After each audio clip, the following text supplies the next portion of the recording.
Welcome to the Heart of the Matter podcast, where we have vulnerable and honest conversations about life and relationships. Now, I know it's winter, but don't think you're going to come out here with sweaters and corduroys and Timberlands on. You know what you got to do. You got to get buck naked at the door because we're having raw conversations. Now, listen, on our platform, you don't necessarily get praise for your successes, but it's about your vulnerability, about your challenges and your failures, because that's where the magic happens. I'm relationship and life coach Christopher Doc Reed with the partner in crime, Pookie. What's up, bro? What's happening? You enjoy that? Oh, I did. That was nice. I never heard you sing it. Yeah, no. Well, good. you're special to me. So listen. Yeah. Today, oh boy, today is special. Now we always say we got a treat for y'all, but this is a treat for us. This is really nice. She doesn't even know how dope she is. Yeah, she does not at all. No, she doesn't. Oh, yes. Listen, let me tell you something. She is the therapist. I didn't say a therapist. See, you're already not with me. I said she is the therapist. Indeed. Listen, let me tell you something. She is going to give it to you straight. No chaser. Yep. She plays no games. She's going to get you all the way together. Please welcome to the podcast, Wendy. Yes, exactly. Wendy. I appreciate that. Thank What's you. up? That was a nice warm welcome. Thank you. You don't even know how dope you are, do you? She does not at all. She doesn't. I would say I've never used that as a term to describe me. So. Yeah, I know. It's okay. We're going to expand you today. Okay, yes. I love it. Yeah, indeed. Listen, I know this guy right here. Oh, yeah. He's 2 years old right now. He's regressing. He's sucking his thumb. You don't know it? His little boy is out. Put him back. No, I can't. It's there. It's there. Yeah. Like this lady, you like at some of the most difficult times in my family's life. Like you took out a scalpel and like some duct tape. And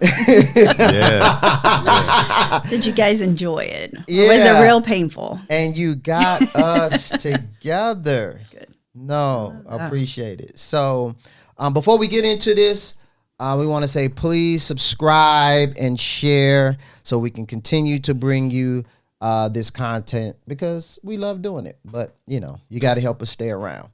So let's just jump into it. Let's jump in.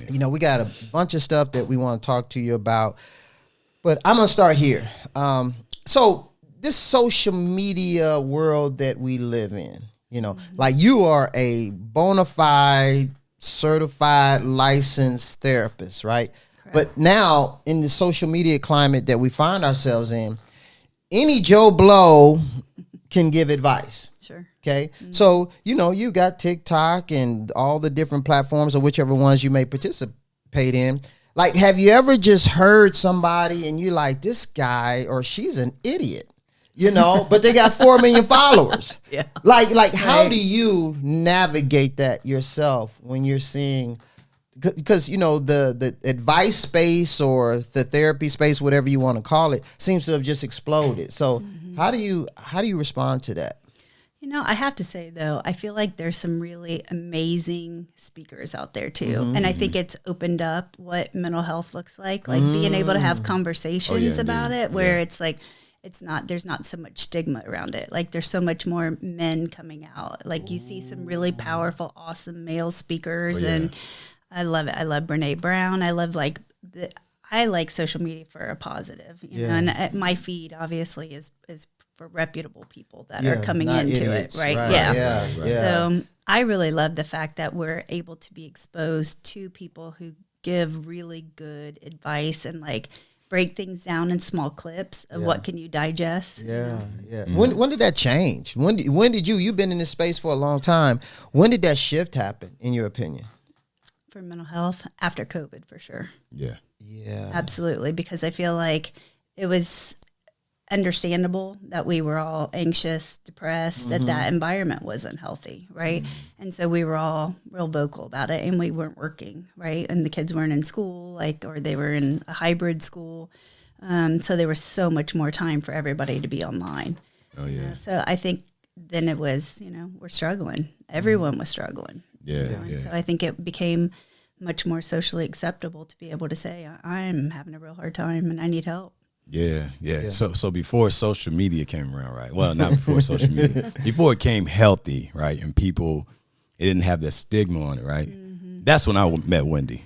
I met Wendy. That's right. During some hard times with me, and I would say that I was still married at the time, but heading out of the divorce, we're about to file for a divorce. Didn't even know I was going to file yet, but going into it, as read about, it was like, hey man, I need somebody talk to, and then I think we have been to several couple counselors, and some of them are good. Mm-hmm.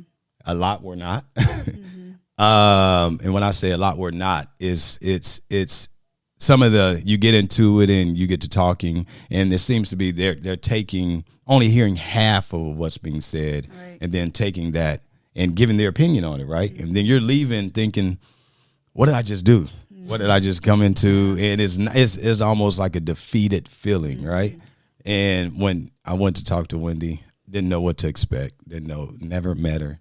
And I'm just merely going off of the advice of Reed to say, I'm going to go in and talk. I got the perfect person. Yeah, it's what he said. I'm like, all right, I'll give it a chance. And went and spoke with her. And she, I tell you what, when I left Wendy never heard this story. When I left Wendy, I felt like I wanted to crawl up in Wendy's lap and cry and give her a hug. Oh, that makes me so happy. I did. I felt like I was like, and it was just simple. She just really gave me some advice. When have you taken time to take care of you? Because I was doing a lot for my stepson at the time, and a lot of other people. And she's like, you're coaching, you're doing this, you're doing that. And she's like, when have you took time for you? And that simple statement just made me like break down inside. And I was like, I really never thought about it. Mm-hmm. And did you realize that you made him give his life back to Christ in that moment? No. I did not. That he had a born again experience? It felt like I left Wendy, and it felt like something had just been lifted off of me, right? And I immediately had all of these emotions that I'm like, do I cry? Do I hug Wendy? Do I send inappropriate? Do I send her random emails and say, I love what you just did? Bouquet of roses, like what's acceptable in this space? It was crazy, right? Just that whole space of those little, and she was just giving nuggets that I felt like, where did this lady come from? You know what I mean? So Wendy, you definitely affected me in such a positive way that I'm like, I gotta go see what else she has to say, because it wasn't like a big long statements and long things you were giving, but it was just like real actual stuff, right? Mm-hmm. And I never told you, but I wanted to crawl up in your lap. I was like, well, we can move the mic down. I was like, married, but I don't know. The way she made it was such a, but I felt it was important because going to so many therapists that a lot of them really don't get down to what it is. Mm-hmm. And not saying they give bad advice, but they don't give helpful advice. Mm-hmm. And it was nothing that I felt that I was getting from them that actually made me, besides go home and write down some stuff that really never help. Mm-hmm. You know what I mean? Because they're not home with the couples and not with the people that's really helping out in order to give them advice to go forward. Mm-hmm. So before social media really start highlighting all this stuff, it did feel like it was the stigma of men not coming to say nothing. Right. Mm-hmm. And men not having a voice, or men, especially going to, I don't want to say to a woman, but a woman to relate to some of the things, because I'm not going to say quite naturally, but if you have a couple sitting down and you have a woman that's the therapist, it feels like they would side with or empathize with the woman. You know what I mean? I do. Yeah. So it's like, for you, I'm like, I don't know where she came from. I don't know who birthed her, but however she came about, it was like God sent. You know what I mean? So thanks for sharing that. that's the reason why I started feeling, nah, it's some good therapists out here. Yeah. But there's only one person I have in mind. When I say it's like, no, because she really, and she's unique. It's just not with a man or a woman. It's like kids, it's teenagers. You know what I mean? I'm like, it's really, so you definitely have a special, unique gift that people just don't do it just because they read books and they know how to do it, or sitting, well, I've done this 1,000 times, you know. To me, it's like, you know, you guys are really not getting to what it is that's helping out. So I definitely appreciate that and want to say thanks before it became popular to everybody else. But I did want to ask, like, what really got you into that space to want to help and dive into and give those type of advice, because those are unique skills. Thank you. I feel like I've always wanted to help people. That's always been a passion of mine, is helping people. And I can read people very well. That's just a gift that I got from God. And I pray before I meet anybody. And I always ask God to tell me what it is that person needs to hear. And I pick up on your energy, pretty easily. So I can pretty much feel you when you come in, of like, oof, you're struggling today, Right. depressed. Like, you can feel that anxiety off of people. And, so I just feel like for me, it's been a lot of being led by God to be right where I'm at, and then just use that gift until we're done. Oh, that is, hey, listen, I can tell you what, I'm a witness to say that is a God-sent talent, to be honest, because I often, even just talking to people, it's like, as a therapist, how do you cipher through the representative that people will give, and then the real truth of what they need in those moments? You know what I mean? It's like, that's where I was struggling. I'm like, this therapist can't see that this person is putting on for them at this moment. The BS, like we know there are situations where, husband, wife go in, and, we've heard this from guys, like, she's straight up lying. Yeah, she like is. Straight up lying, like can cry on cue, and then the therapist is, oh, sweetheart, I'm so sorry. He's sitting there like, are you serious? Yeah. So, what's your BS detector like? I mean, because I'm sure you've seen it all, heard it all. Like, so can you tell when, somebody's trying to spin you and play you and manipulate you? Yeah, you can feel it, and then your words don't match what's happening in your life, right? So if you tell me that you're this, and this, but then your life's this, like, those don't match. So, like, you're either lying to yourself or you're trying to lie to me, or both, and that isn't going to help you. Like, and I think that's why I do love talking to adults. Like, I have kids during the day, love that. Love teens, which I never knew I was going to like. They're hard to like. Yeah. At times. Yeah. But you know what I love about teenagers, especially, like, working in the schools, I love the fact that, like, they do want adults in their life, and they do want to have somebody to talk to. They just don't want to be judged, right? It's a hard stage. Yeah. And so I love, like, how busy our room is. We created a spot at the high school for kids to go to, and they can come in. They don't have to feel that shame. They can eat lunch and, feel supported, but they love having adults to talk to. Yeah. But I think a lot of times when adults come to therapy, like, they want things to be better. They don't want to feel the way that they are. And so it's nice because they're coming with a different skill set, or, they've tried a lot of things that aren't working anymore, right? And they don't want their life to be that way. So it makes it kind of nice. Do you think that the great therapists, anyone in the advice space, whether you're a therapist, counselor, coach, whatever, do you think the great ones is really just a God-given talent, and they have that intangible that can't be taught, or it can be taught? That's a great question. I think that there's a lot of work that goes in. A lot of times, we're just like everybody else, right? Our lives get messy at times too. So it's a lot of what work have we chosen to do on ourselves, right? And then also, like, really taking time to immerse yourself in that knowledge that we're given, you know, the different theories of hearing other people that inspire you to be better, you know. So I think there's some people that should not do therapy for sure. Yeah. And there's people that are, you know, they're just all different types of therapists, but, you know, it just kind of depends on what you need and what you're looking for. But, you know, I do feel like there's a gift that goes into it, just like any other thing that anybody else is good at, you know, but it still takes a lot of practice. Michael Jordan had a gift, right? But he worked his butt off, you know, to perfect that gift. So like for me as a coach, you know, like I'm an intuitive, like my personality type INFJ, right? And so you just know things, you know, you don't even know how you know it. People, they talk.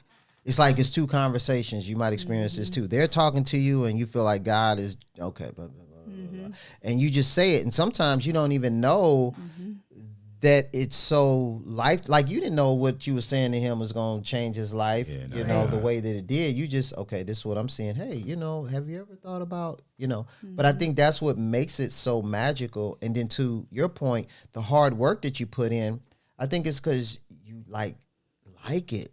Like I read books and stuff about human behavior for fun, like comic books, you know, because I have that insatiable appetite, you know, to keep learning about it. Is it similar for you? Yeah, absolutely. I don't like to read as much, but I love Brene Brown. I love listening and watching them and telling their stories, and you know, I learn so much better that way. That's funny. I don't like reading either. I lied. Hate it. I can listen, but to sit down and read it, you know, it takes Thank you for freeing me up. Why do people go to therapy to lie? Like no one's making them go. We know of situations, you know, he and I, where people have gone with the purpose of lying just by themselves. Right. You know, nobody forced you to go. Why do you think that happened? Well, I think it's because you're not being honest to yourself. But you don't have to go there to tell a lie. You can just not go. You don't have to go every week to spin a tale. Why do you think that that's a thing? Yeah, I think it is. I mean, they're lying to themselves, right? And a lot of time they're getting feedback, right? Of like, you should probably go talk to somebody. They probably worn out their friends or their family or whoever it is that they're going to talk to. You know, and I think a lot of times people don't think that, you know, when I listen to people that come in and they don't want to do the work, like, I'm going to wear you out. Like, we're not going to last long. We just aren't. I love that. The fact that you said, I'm going to wear your Did you feel that? I enjoyed that. Absolutely. That's what makes her, you can blank around and find out, you know what I'm saying? But go ahead. Yeah, we're not doing that, you know, so I'm going to make it really uncomfortable for you if you're going to sit and lie. Like, either do the work or don't waste your time, don't waste my time. You find a lot of therapists, because a lot of therapists are empaths, right? You know, they're feely, you know, conflict avoidant. So do you think that that's why some therapists don't challenge, because they're uncomfortable with that tension and they play more of the role of, okay, well, how'd you feel about that? All right. Like they're more affirming? Is that experience? Well, the way that we're taught also is to not really push, right? It's for you to kind of explore. Get to your own answers. Yes. And, you know, like. It's like going to a mechanic and saying, we're going to let you fix the car. We're going to just ask you some questions, but I'm going to give you the wrench. That philosophy, and I understand that is the traditional philosophy, which never made sense to me. Yeah, same. It doesn't to me either, because if we're sitting down and we're talking, what's the point of that, right? You came to me because you need help with the skill set. And that's when you have people that are in therapy for 8-9 years for the same thing. Right. Yep. It's like, are you? They haven't told you that you, no, I'm still trying to find my own answers, you know, which is, Absolutely. And to me, I feel like it's my job when we're sitting down and we're talking, right, to help guide you, right, to guide you towards like something that I'm seeing that you might not be seeing. Yeah, yeah. That was kind of like in your case. Like Yeah. I was like as obvious as like the nose on your face of like you are not taking care of you. Yeah, You know? yeah. And yeah. because you're not taking care of you, everybody else you're not as good everywhere else. Right? Yeah, yep, yep. You were worn down. Yeah, yeah, exactly. But even hearing that is like in that 30 minutes, it was something resounded inside, you know, me to say, okay, I can deal with that. Versus, like we're saying, it's many therapists I think that goes by that. Don't push. Don't say this. I'm not saying this for a check, but it's no resolve. It's nothing to help out. I'm like, why does that seem to be kind of not the norm, but it's really nothing that's helping. And I'm not saying that gives therapy a bad name, but plenty of people that I do talk to, I'm like, it's kind of the fad right now that people are going through, but still people is like, nah, I'm not doing therapy. I'm not sitting on the couch telling somebody my problems and then for them just to say, okay. You know what I mean? Yeah, to me, therapy's awful. I mean, I think it's terrible.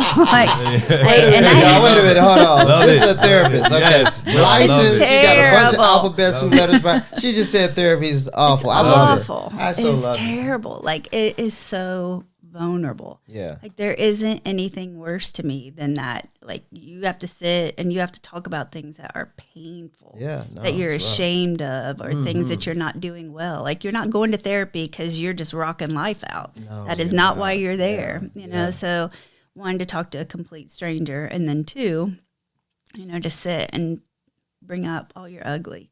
Like that's just brutal. Fear of being judged, right? Yeah. Like, yeah. It is so brutal, and so I think that that's really difficult for people to do. So I applaud anybody that has the ability to come in and say, "I need help," you know. And to me, like I want to get to the core of what is causing that pain, that dysfunction in your life, right? And scalpel that, cut it on out, right? Like bring it to the light. Let's take a look at it, and then what do we need to do? What do you need to do? What steps do you need to take? You know, and a lot of times like it isn't that hard. Yeah. We go out of our way to make things so much harder than what they are because we don't want to look at something, right? And usually, as soon as you look at it and deal with it, it's like, that wasn't so bad. It sucked really bad in the beginning, Yeah. but you know what? Okay, we got this. Yeah. You hear that a lot. It wasn't as bad as I thought it was going to be. Yeah. Yeah. So do you find as a therapist that it is some, not throwing anybody under the bus, but you may work with some therapists and you're like, they're really not doing their job or they're not that good, or do you just kind of, Yeah, I'm lucky. I will say everybody that I work with. So I work in the schools, obviously, and then we have school-based therapists in the schools. And I'm not a therapist at school, and then I work for Catalyst Counseling, and then after school. You know, and everybody that I work with has very different styles. okay. And their personalities are very different. But it's been kind of cool to like actually watch that happen, Okay. right? Because I'm obviously, like we kind of talked about, I'm much more direct and to the point. You know, I'm not for the faint of heart. Right. But I also, that is off-putting to some people too, right? Who that's not how they deal with things, and they need that more Coddling. slow roll, or that kind of like slow roll of not so much pushing, you know. And so I feel like it's important that there are all different personalities, so that because you know we're all so different, Right. you know. Kind of like a church. You got different That's right. churches that you Yeah. can go to that provides different things for those people that like Right. to go. So But still I'm can serve the same purpose, but right. yeah. I'm very blessed that everybody that I feel like I work with, I have a lot of respect for. And it might not have started off that way in the beginning. I was like, I don't know about that one. And then, like, as I watch them work and I watch the progress, it's so cool. It's really neat to see. Okay. Yeah. All right. So you came in like more drill sergeant, like, hey, you need to get to that thing. You know what I'm Yeah. saying? Let's stop messing around and boom, boom, boom, boom. They're like, wait a minute, hold on. You know, Yeah. let's just take it. We still gonna get to the same place. And Yeah. so then you had an aha moment, like, Yeah. wow, I guess that can work. And it causes me sometimes to reflect of like, it's okay to be a little more patient and, What would you respond better to? If you're going to talk to a therapist, do you want the direct in your face, or do you want somebody to kind of, massage you a little bit? It would probably be determined by what am I going there for. Okay. Right. So I feel like anytime that we're really going back and really looking at like our childhood or things that were really difficult for us, like sometimes we just need to verbally process and get that like affirmation of like, yeah, that wasn't okay. That wasn't, but if I'm struggling in my marriage, I want somebody to be real direct of like, nope, we got to fix this. What do we need to do? You know? Yeah. So I think it kind of depends on what you're going for. Do you feel like there is some kind of pressure as a therapist who gives advice to, I don't want to say be perfect, because nobody's perfect, but do you feel like there would be a fear of being judged if your life is a total crap show and, and you're out here giving, somebody said there are fat doctors who smoke, you know what I mean? So do you feel like there would be that fear? Yeah, I will definitely say like when I got my license and I remember like having my first person, which is no different than like really what I was doing before anyway, but it was like, oh, now like you're licensed to do this, like, and you have to be this way. And it was like, I always tell people when they come in, like, this sucks for you, it sucks for me. Like, I'm going to be honest, like, I don't know you don't know me. Like, so this is like, and I think once, like, for me, it was like, I'm giving advice. I should know this, I should know that. And when I really got over myself of like, absolutely not, I need to go right back to where I was, which is, what do I feel when I come off of you? Right. So it isn't about me. It's about what do I feel from you and how do we get you going where you want to go. And you already had the God-given talent anyway. So I know you learned a lot, in terms of your formal training, but a lot of what you probably picking up on, you were probably just consider, I ain't gonna say common sense, but I'm feeling it. It's not rocket science. No. Yeah. How much of the things that you, as a therapist, that you experience people saying that goes back to their childhood issues that they have? That's good. That's a great question. I would say that, when you look at it, depends on, honestly, what work have you done, right? So, like, have you chosen as you keep progressing, being an adult into your adulthood life, like, what work have you done? So is like the issues that you're having in your marriage because you haven't done your work back here? Or is it because you haven't done your work right now, right? So I feel like we all come with our own predisposed issues that we have from our childhoods that we're always still trying to get over, right? Either a lack of confidence or those old tapes that get played, right? And then, but what work have you done? Is it that, you've gone into adulthood and you go, that's not my tape to play anymore, And I know this about myself now and I feel good about that. And is it now looking at your adult self, working on the issues that you're bringing into your current relationship or with yourself or how you're problem solving life. So it just kind of depends on like what work are you doing throughout your life, And I think some of us are better than that than others. That emotional intelligence some people have and some people don't have. That is so true. No, definitely so true, because I think identifying things, different parts in your life when you're sitting and you're saying like, why do I do this? Right. Or why is this happening? Or why don't I do this? Or why is this not comfortable for me? Right.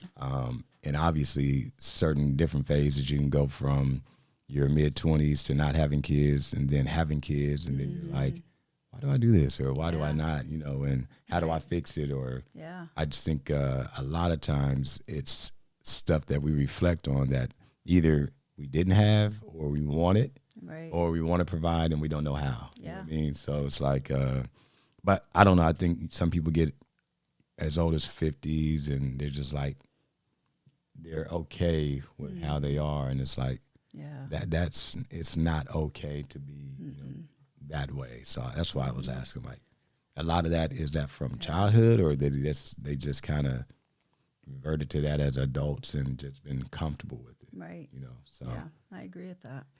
And I think it's a lot of work to constant. That's why being in relationships are so difficult.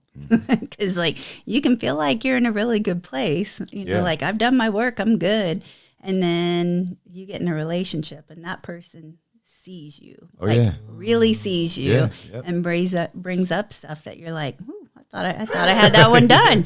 And I do not. I don't have that under control as much as I wanted to, you know, but we all need to come with disclaimers, you know, like, hey, you know, I struggle with this, or it's hard for me to admit I'm wrong, or it's, you know, it's one of my favorite things about my husband is he's so grateful. Like, I love that. And I love where that comes from. And I love like the gifts that we bring to each other from either how he sees the world or how I see the world, but you are really being seen. So you're being challenged on things that you've got to work on, right? Or you're repeating your patterns, right? And then it's, how are you going to handle that situation? You know, right?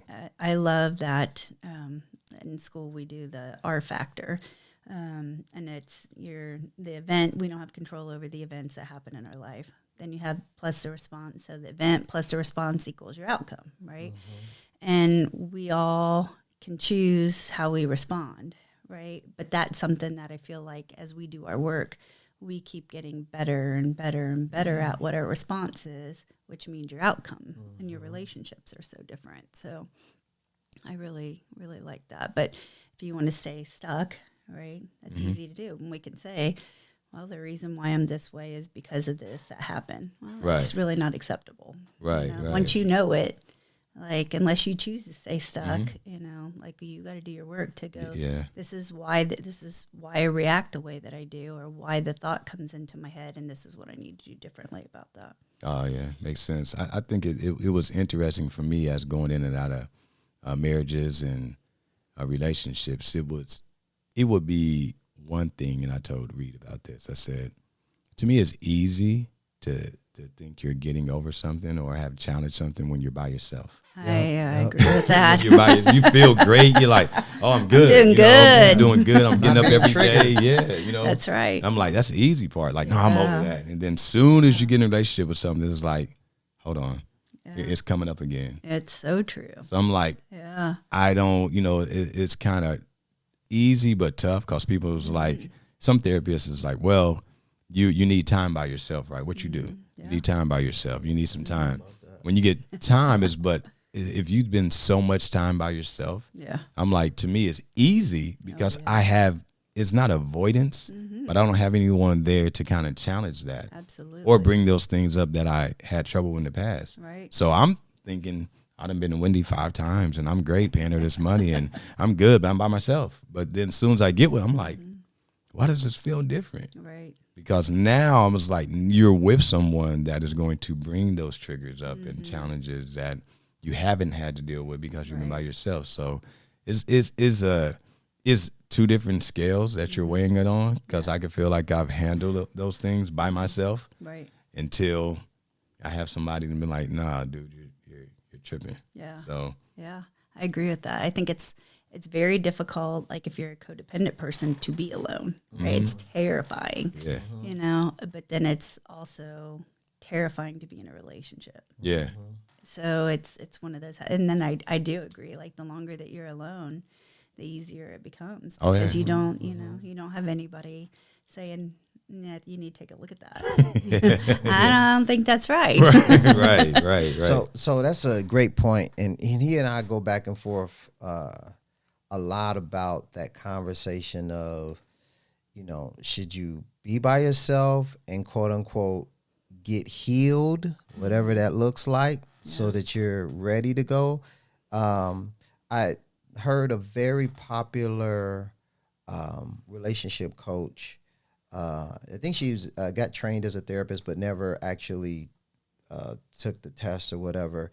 But she got doctor in her name. So and she has given, from what I've heard, some good advice. But she said something recently. It's a clip he sent me, where she said that her dad gave her some of the best advice ever, which is the best way to get over someone is to fall in love with someone else. I found that to be horrible advice. Yeah, I don't love that. And I was almost amazed that someone I would just say of her caliber, her level of education was giving what I consider to be such incompetent advice because of this person's influence, you are going to have a whole host of people who are just totally not ready for a relationship. And they're going to go out there and say, oh, man, she said it. I just need to go get involved with somebody else. And we know that is like bubble gum. Okay, the flavor went out of the last piece. Let me pop another one in, Right. And, she's talked about doing your work and all that kind of stuff, which is why I was a little confused when I heard her give that particular advice. But, what would you say about that? Well, I'd say that's the easy way, right? It's the easiest when you get hurt, right? Is to go out and find somebody else that takes that pain away. Yeah. It's that shot of adrenaline. It feels really good. Somebody's looking at me and I don't have to think about the pain that I'm in, but you also, like, to me, that's not responsible and it's not respectful to the other person, because to me, if you're going to put yourself out there to say, I'm ready to date, right? You're saying I'm open to being vulnerable with you, to putting myself out there and to develop something meaningful and impactful, right? But if you're just there to get over hurt, that's not respectful to anybody that you're with, And I feel like anytime that a relationship ends, you need to take that time to sit back and reflect on, what was your part? What did you miss? Yeah. What did you miss? What did you bring that caused some of this? What don't you want to do again? And what do you want to do? They should be learning experiences every time. But in order to learn, you have to take the time to sit back and reflect. Do you feel like, in general, in your experience, because I know you work a lot with kids and maybe not as much with adults, especially in the dating and relationship space, but do you think most people are in a good space to date? See, I don't know about that. Come on, straight shooter. I don't know Give it about to me that now. one. Yeah. No, we need that Wendy. Come on now. I know what I think. Yeah, I just feel like there's a lot of people that don't like to be alone, right? And it's scary to be alone. And if you can't learn to love yourself being alone, and you are just looking for somebody else to fill that need. Preach, Wendy. I hate it. Come on. Like, it is just irresponsible to me, and it's just not respectful to the people that you're trying to put yourself out there, because then you're dependent on that other person, Yes, you right? are, 1000%. So if you don't do your work to be as whole as you possibly can, like when you're starting your dating, right, then you're always looking for somebody else to fill those needs up for you. And to me, like, your partner should be extra credit, because you're filled up, you're in a good spot, you're independent, you love who and what you are, you're comfortable to spend time by yourself if you want to, go out with your friends, you've got balance in your life, and then whatever that other person brings, like, it is like just joy, right? You're not dependent, you're not sucking their soul. Oh, yeah. Yeah. Listen, I promise. I feel like him. I want to move these mics and come over there and, and suck my thumb. I promise, because I tell my clients, I'm like, if you can't be happy and full and whole by yourself, you're not going to be that with somebody else. Right. You may think you are, Right. but to your point, it's that adrenaline. Right. Yeah. You just using them to, feel good. Yeah. They're your drug. Yeah. Yeah, and it's painful. I mean, being by yourself after a heartbreak, we were talking about this before we started recording. Heartbreak is horrible. It is the worst feeling on the planet. But sitting in that, learning what went wrong, to your point, dealing with that before I move on is crucial. And here's another thing. What are your thoughts about the people in the relationship advice space giving relationship advice, and they either not in one or have never had a good one? Yeah. Well, I don't think you can, right? I don't think you can give. I think, our family is Catholic, right? And then you have priests that are giving you, like, marriage advice, and they've never been married before, right? So that's that's a challenge for me, but I do feel like And the same thing, like as a therapist, like, you're not in these people's relationships, right? Mm-hmm. But the reality is you can point out and you can see, hey, this isn't right. This isn't going well. This isn't going to get you where you want to go. Right. But I think it's important that you have experience in what you're talking about too. No, absolutely. I couldn't give a priest advice on being a priest because I've never been a priest or a nun, right? Right. So I'm not going to give them any advice, but I could sit down and listen to a priest and go, where are you not happy? Right. Yeah. But that's very different. Yeah.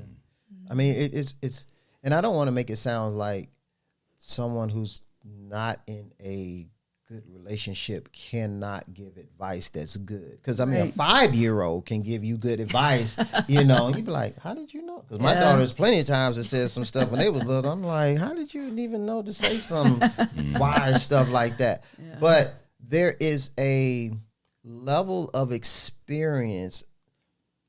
I put it this way. I was telling somebody yesterday, I said, when you're in your 20s, you think you know everything. Mm-hmm. When you're in your 30s, you're trying to get everything. Mm-hmm. When you're in your 40s, you're trying to manage everything. And when you're 50s, you realize you don't know anything.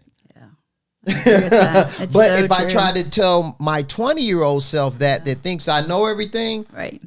Okay. Yeah. Right. Right. So from a marriage standpoint or relationship standpoint, when you get to a certain place in that where, I don't want to say it's on autopilot, but you hit a nice cruising altitude. You've gotten past the turbulence. Yeah.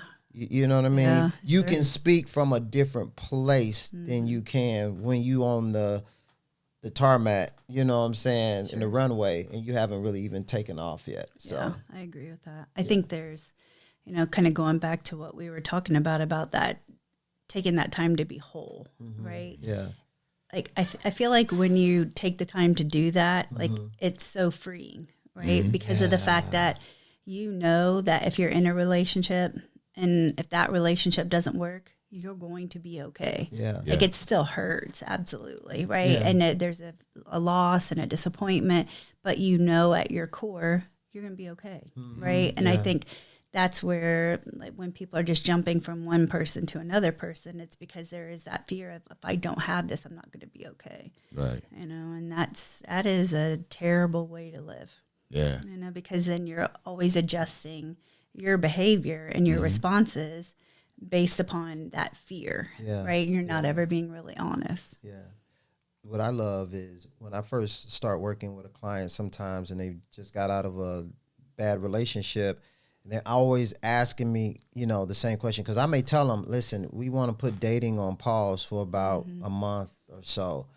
A month? Okay, just, I really mean 3, but I'll say a month because I think that's all you can handle right now. So get that. Because at the end of that month, I'm going to say, well, we're going to do another month. Right. We still need another. Yeah. But seeing them get over that hump and then seeing them get to the point where they're like, because at first they ask me, well, when can I date? When can I date? And then they get to the point eventually like, because I may say, you know what? I really think that you're ready to get out there. Well, I don't know. I'm really enjoying my alone time. Yeah. And when I hear that, that is just so wonderful because I know now they get it. Now, you and I were talking earlier off camera about oftentimes you can meet your person when you're like not even looking, or you're not even interested. That happened to Charles and I. It did. That definitely did. Yeah. So how do you, because there are a lot of people who genuinely, passionately want to share their life with somebody. How do you explain that when you guys are over here like, I have the love of my life and I wasn't even trying. You know what I mean? Yep. Like, where you tell them to put that? How do you bottle that up and sell it? Selling the, just which part? Hey, I wasn't even looking. I wasn't even interested. I was enjoying my alone time. But I think if you look at the majority, when you look at a lot of people, how did they meet, right? They met from it being random. Guilty as charged. Yeah, That's how my wife random. Yeah. My son married his wife and they were going for the same parking spot. Like, random, but I think it's one of those, like, you don't have that desperate feel to you. Right. You know? You're in your authenticity. You're being your authentic self. You're not overthinking. Yeah. You're not meeting my representative. Yeah. Right. You're Yeah. meeting me because I didn't expect to meet the person that I was going to marry. Yeah. You met me just as I was, and you're lovely. You know, and I met them at that point where it's like, wow, that's just you. And when you go on those online dating stuff, you know, I mean, it's hard to meet people when you're older, and if you don't work with a lot of the opposite sex, you know, that's hard. But at the same point, when you're doing it, you're going on a job interview essentially, right? Yeah. And then you're careful of how you answer everything, and you don't want to give too much information this way or that way, where when you just meet somebody of like, I saw them, we had a conversation, that was amazing. Yeah. You know, it's just lovely. Yeah. It's powerful. It is. Look at that smile on his face, thinking about his he soon-to-be told me wife. he was never, ever getting married again. But see, I think I did know I had to realize that I was okay with being okay with me. Yeah. I was okay. I was fine. Like, it never happens. I'm not planning for it to happen. I'm not looking forward to happen. But those different phases of understanding, different times going to therapy. Wendy helped me realize some things about me, like take some time for you. And then the other therapist was like, why do you keep choosing these people knowing you're not, you know, they're not fitting everything. Yeah. So that took some time for me to like, why am I doing this? You know what I mean? Realizing you wasn't even doing it for love. Not at all. You know what I mean? It was never like doing it for love. It was the balance of, okay, I got kids. They have kids. Right. We could relate in those areas, looking for a mom for my, you know what I mean? So it was like, but love was never I really love them. Yeah. I really like, you know what I mean? And some of them I didn't really like that much, but it was like, you can tolerate, you know, more of what they bring or what it represented versus, and then the church aspect of, well, I'm a Christian and I want to make sure that this representative is correct and how, you know, so that whole thing. But to go through and you're not looking. Yeah. Was like, best. It was the best feeling ever because you're not even trying. I'm not looking to be like, well, let me make sure I look right. Let me make sure this is together. Let me make sure when I go talk to them that, you know, you're thinking of, well, what am I going to say? What is this going to happen? It's just like, and then you just accidentally, hey, how you doing? Hey, how are you? Yeah. And then it goes from there. And you're like, that was like, so like not even no effort behind it.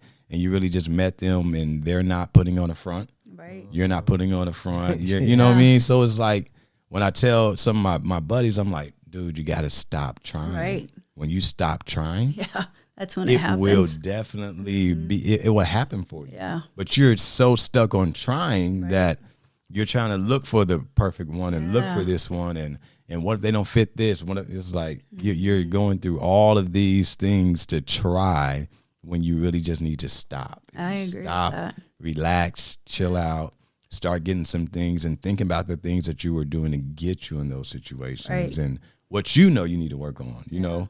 But a lot of people don't want to sit, I think, and just really take that time to say, what is it that I'm not comfortable with about me? You know what I mean? Absolutely. And they don't want to take the time to look at it because if you don't like it about you, what do you think somebody else is not? They're not going to like it either. So manage those things. And I don't, you know, so somebody like is this perfect person. I used to think that was a myth. Right, I used to, like, a sighting. Like there's a perfect person for you, right? And it's really not saying that person is perfect, but they just fit more of what you love and how they benefit you and you benefit them. And it's not like they don't have any mistakes. So we're all flawed, you know. We all are. But so you thought I was lying. I did. So he definitely told me. Like he thought I was delusional. I was definitely set on going through life how I was managing it at the time. I was good. Didn't want anybody. I said, Reed, I don't care what you say. I'm not at all. I'm good. I was so fine with dating here and there and being okay with me and running on an accident, bumping into it, just like doom, and all of a sudden, you know, it happened. It felt better and more genuine that way. So I remember, so we were there at the engagement party or, you know, event, whatever. And I didn't see it, but he told me, he's like, as he was trying to get the ring out, he was like, dude, he was like, man, I don't know why I'm shaking. Yeah, like I'd never done it before, but I had done it plenty. It was like a couple of times done it. So I'm like, you would think you're used to it, but everything about it felt different. Yeah. It was like you have just your first time. Yeah. I was like, why does this feel like it's brand new? Yeah. Like you're the almost best feeling 50 and you ever. never felt this before. Yeah. It's like, wow. So yeah, when you know it's your one, Oh, yeah. You'll know it. And people will say it, but I'm like, they're lying. Yeah, it's true. It is definitely It was true. funny. I had made like a vision board. I went to a retreat, and I like took this time like doing all this stuff, and I made this awesome vision board. It was great. Of like, okay, if I ever find somebody, like these are the qualities, like they got to have all of them, right? Like they need to be funny, come from a good family, challenge me, like, so I had like a list of, I don't know, 10 things, I think somewhere. And I had taken it off of the wall to paint. And my now husband, he saw my vision board and he saw these qualities, and as innocently, like, and if you meet my husband, like he is a very innocent and just like says it, like it just comes right out of his mouth. And he looks at it and he was like, that's me. And I was like, yes, it is. And that's why you're still here. Right. That's funny. Yeah. I loved wrote it. a list too. Like, that's funny because after a situation, I had to say, oh man, next time I get it. And I wrote all these things down. And it's funny how I think subconsciously or whatever, when you write it and then you put it to the side, then you look and you say, oh wow, like that's what I have. Yeah. Yeah. It's beautiful. It is. And I love it. And like, it wasn't about how much money do you have. It was about what are the important things, the fabric that's going to hold us together. And what do I need you to have as a man? Yeah. I needed him to have his own friends. I needed him to be able to want to do his own things. Like, and, so we can keep bringing towards each other. So, Yeah. Wait, because I mean, you're like a local celebrity. I know what that's like. My wife is, so you got to be very confident as a man when, your wife can't go through the grocery store without getting stopped every 5 seconds. yeah. My husband has got the same issue, though. Oh, really? Oh, so yeah. he's a local celebrity. Oh, he too. sure is, yes, okay. because he teaches and he coaches, and he has got a dynamic personality. So he is he's one of that guy. those people. Oh, yeah. Okay, so you're the one sitting there I'm actually like, really quiet. Okay. Yeah. So Yeah. it's, yeah. I love it. Oh, She's that's really cool. quiet unless she's getting in. Yeah. One-on-one, not so much. Right. So have you seen an influx of men coming into therapy now? Yeah. I have, so and I what's love it. Oh, do you? I Okay. do. I love it because I love men. And especially a man that's able to come in and say, I need help and I want to be vulnerable. Like, I don't think there's anything more beautiful to me than that. Oh, nice. I just love it. I nice. have boys. Yeah. I love it. Yeah. Because that vulnerable side, because we're so walled up Yeah. that we don't show that little boy side of us a lot, Yeah. to allow it to come out. Oh, Yeah. that is cool. I was gonna say even now, just even coaching and talking to young men, like as we grew up, I didn't see my dad or uncles or men in the community that just would promote Sure. that type of thing, right? So to now tell a kid in high school, like, hey, let's go talk to someone. Yeah. You know what I mean? And they be open to it. I know, I love because it. it's not now it's more acceptable to kind of give that reference and make it happen. So I just want to see your opinion on it, because some women, I'm not going to say, well, some women had abused the fact that if you would say you're being vulnerable, they look at it or look down on it like it's weakness. It's like that's really not being weak at all. That's That's the to me. strongest thing you Yeah, can do. exactly. Yeah. So And it also is saying, like, I'm willing to, one, listen to what somebody else has to say, and then two, that you're willing to be vulnerable to another person, right? And to be able to put out there, I need help, and I'm looking for guidance. Like, that to me is huge. oh, great. Yeah. Absolutely huge. Yeah. See, Wendy wanted me to. My kids are graduated, but I'm like, I would send my kid to Springboro, so and just to have, I go talk to Wendy. Like you don't have to have any lot going on, just talk to her. But it's really cool. So I definitely commend you for it. Thank you. all your efforts and the things you do for men, kids, women, everybody. So it's been great. So does your husband ever say, if you guys are in an argument or whatever, don't try to like counsel me, don't shrink me, because my wife will they don't try to talk to me like I'm one of your clients. Don't dare, don't. You get that? He actually said he's never won an argument. And he was like, and I don't know how this happens. He's like, I'll be on top, and I know I'm on top, and then I end up on the bottom. And he's like, it's your superpower. Yeah. So You're shrinking him, I guess, and I just don't even know it. Yeah. It's just in my blood, right? Yeah. he's just outmatched in that situation. You know, I will say though is I have learned probably more from him than reading any book on gratefulness and communication, and like to be able to have a man that can calmly talk respectfully, be willing to be patient if I'm frustrated and I need a minute, to be able to come up of like, I know you're frustrated, I just want you to know I love you. And man, it just diminishes my walls right away of like, all right. When you got walls, no walls. I tell you, and he is so good at that, you know. And I think that's the gift I think that we get from another person. Your person, you know. It's when you have somebody that loves you so much that they're able to see your walls or you're ugly and to be able to go, it's okay. I still love you. Yeah. And we're gonna get through. It'll be fine. Yeah. It's such a gift. No, it is. It's a blessing to have told Reed, even told my fiance that I said, I do believe that God gave me her at the right time in my life. Yeah, I agree with that. Yeah. Dude. No, I mean, you did. You know so at the right time in my life, right? Because I believe I would have abused it early on if I would have been introduced to her in my early years of me being who I was, you know, and how she handles me is great, right? Yeah. So it's if I am agitated or worked up or annoyed, her response and how she handles me, like, brings me all the way, like all the way back down. Yeah. So I'm just like, all right, I know it's working for the best of us, right? And vice versa, if she's up, whatever about something, but she has a meter to where she's never go past this thing, and it's like it's fine. But when she is, it's being that safe haven for that person, or allowing them to be them without it being something that runs you off, you know. And you can help them, and you guys both can be there for one another. So I do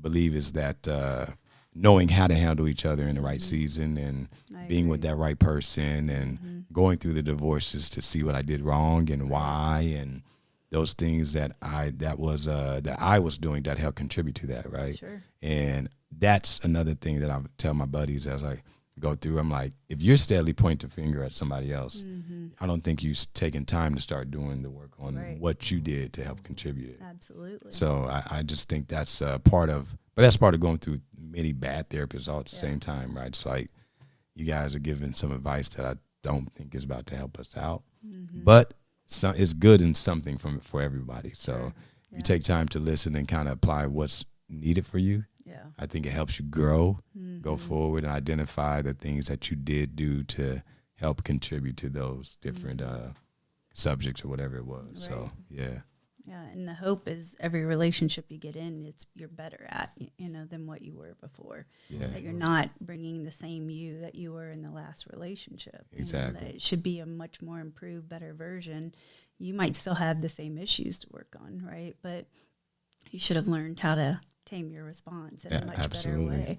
And to me, I look at our marriage as such a precious gift, you know, and it's like, wow, I don't want to ever do anything to hurt that gift. You know? So it just makes such a difference in the way that we communicate, and you know, I always want to be very respectful and thoughtful in how I communicate, because I don't want to hurt it, damage it, because you can't undo it once you know. Exactly. That pain, that nick is always there. Yep. So, you know, there's these conversations that go around and talk about, are you in your masculine? Are you in your feminine? So is Wendy always in her feminine? No, I'm probably more masculine, actually. that's and I will say my husband, like, while he is a very masculine man, he's probably more feminine, and how, like, he approaches. He's softer, More nurturing. yeah. Really, yeah. And I wasn't raised to be that way, and he definitely was, and it's a great balance for us. He likes that structure and that, like, tell it like it is.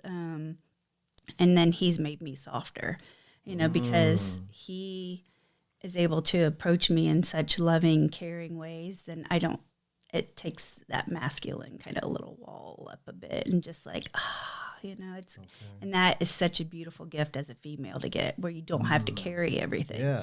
Right. It is lovely, and I can go, he is that soft place for me where I don't feel like I have to just push my way through it. And that's, how I've been successful. But at the same point in time, that's exhausting. Yeah. And so to have somebody of like, you do not need to, let me carry a little bit of that weight, and then it's made me better at asking for help, which I don't necessarily love doing. Superwoman. I don't love it. Yeah. So, and it's a gift. Was it easy for you initially to get comfortable with it? Like, no, I got you. Don't worry about it. Was you okay? Well, here you go, baby. Can you help me? No, I'm still not great at it.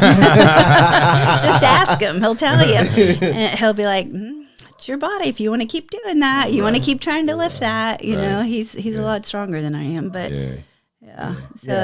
So when you have somebody who is willing to do that, it's weird how you're still not comfortable. Like, they have proven to you that they have no problem being that to you. Baby, let me do it. And there's still that programming in you that's resistant to that. Absolutely. There's a lot of women have the cape on. Yeah. And they got to go out here. Some of them may be single mothers. Hey, I didn't have the luxury of being able to rely on somebody, whatever the situation may be. And I think when they do get it, now here's the other part. So a lot of my clients say, I get tired of doing all this. I get tired of taking the trash out, the smoke detector. I got to get up there and change that daggone battery because it's beeping. I don't want to do it. But then, and they say, listen, I'd be happy to have somebody come in here and do it. But when they have someone, it's not always the easiest thing to, relax that guard. Yeah, I agree with that. Yeah, so I don't think they expect to do it. Expect it to be that way. Do you think everybody needs therapy? Gosh, yeah, I don't know any individual who can't get better.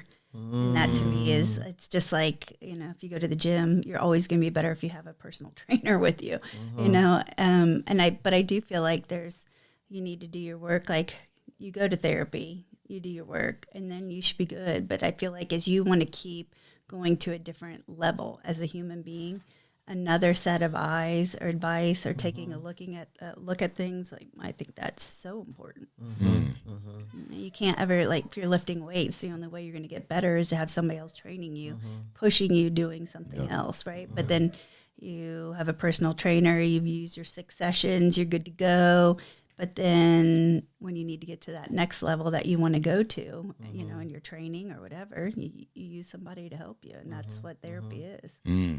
So there's no such thing as coming from the perfect family where there was zero trauma and we all got along like the Brady Bunch, and I don't have any issues and I'm just ready to go. So you don't think that that's a thing? I think you could, I think you could come from a amazing family, right? And I think you can come through amazing families and not have trauma. Yeah.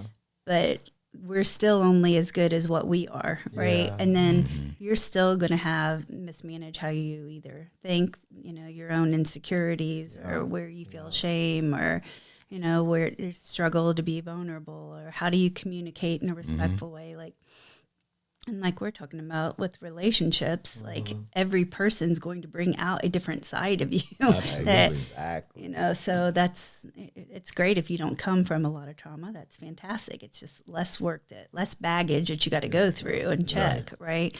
But absolutely. Yeah, there's me and him would always often talk, and my mom and dad said the same thing, that, it's this thing that you can't raise a perfect child. No. It doesn't matter where you come from. You can have a 2-parent home. Right. You can have a 1-parent home, and you would think the 2-parent home idealistically would present more a balance, right? That helps out. Yeah. But that doesn't mean 2-parent home that you're gonna have a perfect child. Right. Because my mom's like, you guys grew up and did whatever you're gonna do, and we can't manage that. Right. You make your own decisions. Absolutely. So it's an ideal place to have to start off from, but that doesn't mean the result is going to be this perfect thing that comes out. So yeah. I'm sure Wendy has seen that a lot, where parents are saying, I don't know where they get this from. Right. I don't know why they burned the house down. You know what I'm saying? We took them to church. They were in vacation Bible study from the time, and they like, and you have to come like, hey, listen, they have their own personality. Absolutely. They are an individual, and they're trying to figure out, navigate who they are in relationship to who you've raised them to be. So absolutely. Yeah. And we all challenge that. Yeah. And developmentally, we're supposed to, right? Yeah. But then you make a lot of mistakes in doing that, and then you have consequences of those mistakes, and you have a lot of unlearning to do. Yeah. So I got to ask you this question, just because the nature of what I do and the area I specialize in. Is everybody a narcissist? It does seem that's the like buzzword. it. I was Like gonna before say, the pandemic, yeah. it's like nobody really, they couldn't even spell it, but now everybody's a narcissist. Do you see that? I don't. Well, I'm saying, do you hear that people are saying the word all yes. the time? Yes, I hear that word a lot. Yeah. I think in my world, what I see so much is anxiety. Yeah, absolutely. Yeah, just so much anxiety. It's crazy. Is that heightened? Is that you seeing it more frequently, or you think it's do. always been a thing? Well, I'm sure anxiety is a normal function that we have to have. Everybody has it. Yeah. You're not unique if you have anxiety issues. But I feel like there's so much more prevalence of anxiety because of social media and because of that drive that we have of things need to be this way. And the community that we live in, there is a drive that you need to look this way, act this way. You need to, perform at this level. And wow, the pressure that we put on kids, and it's great. And what we see in social media with females, it's just, it's disgusting. And this community is a nice little pretty bubble, where the world is a certain way, and outside of this little bubble of Mayberry, is a different reality. I agree. Listen, I know we could talk forever and want to talk forever, but you have a life and all that kind of stuff. So we really appreciate you coming by. Well, thanks for having me. I appreciate it. Thanks for sharing your story. Oh, no problem. I told Reed, I said, I think Wendy knew how much I all these emotions and me wanting to crawl up in her lap. Listen, he has talked about that for years. Yeah, that's it's nice to hear, something like that, especially if, on a Saturday morning. That's awesome. I love it. This is great. That really was pivotal on changing his life. It definitely was. At that time. Yeah. That's awesome. Yeah.